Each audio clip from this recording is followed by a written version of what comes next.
I don't agree with the examples that he listed as being in the in-between stages.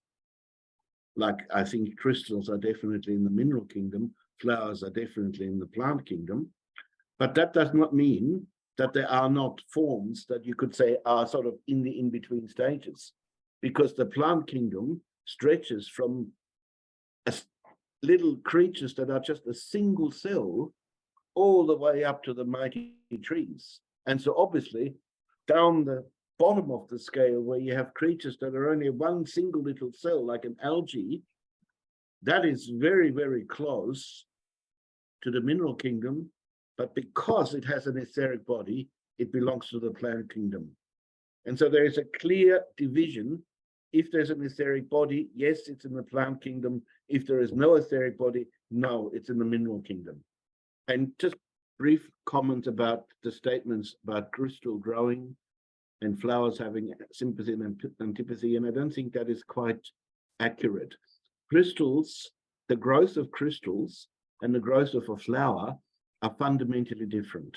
The growth of crystal is, if you like, a mechanical growth that proceeds from the specific atomic structure of the particular substance. It's driven on an atomic level. And so the same crystal pattern that is characteristic of a particular substance, then just in a mechanical way becomes bigger and bigger and bigger and bigger.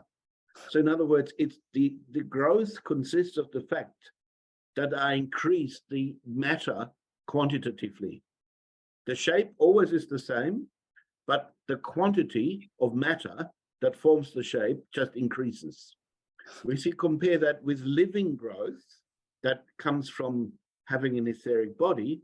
You see that the shape is changing all the time, and the growth itself does not proceed steadily in a mechanical way, but it proceeds in bursts of expansion and contraction.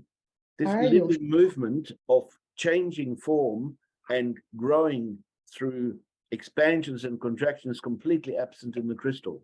And the bit about flowers having sympathy and antipathy, it appears to be that way, but it is not really when you look at it scientifically. So, for instance, if you think just because people can talk to flowers and have conversation with flowers, and as a result, flowers expressing antipathies and sympathies, in this case, you're communicating not with the flower that is incarnated in front of you, but you're communicating with the astral reality that stands in excarnated form outside the flower.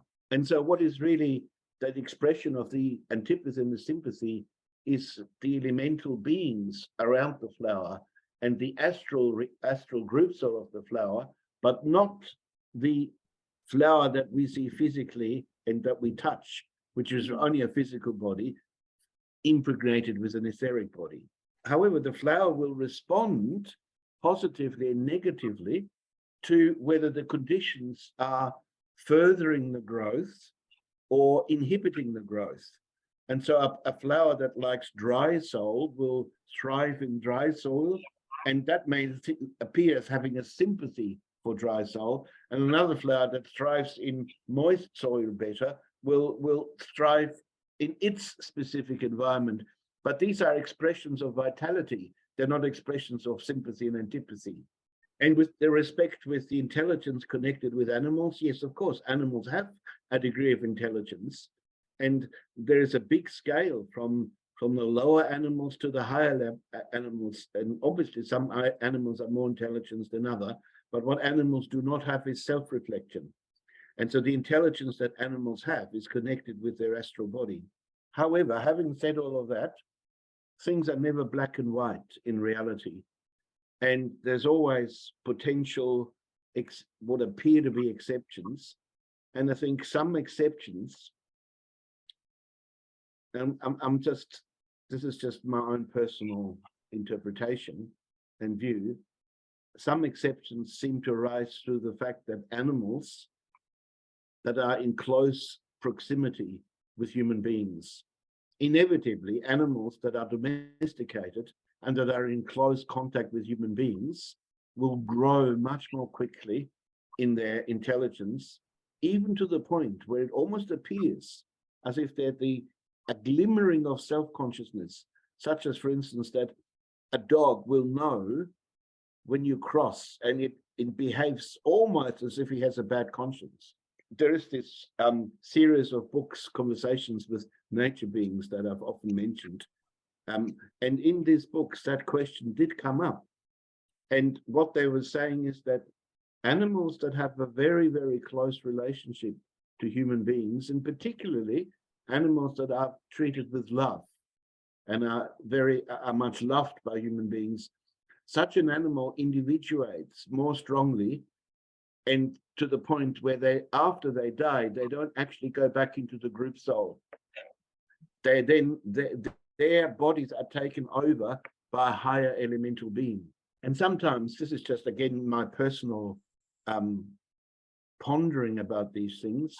Sometimes I wonder whether those animals who receive that special love from human beings, if you like, they leap ahead of the animal kingdom to the extent where in the future Jupiter evolution, when the animal kingdom rises to the human consciousness level, maybe those blessed animals become the leaders and the initiates of the future animal, of that future human kingdom.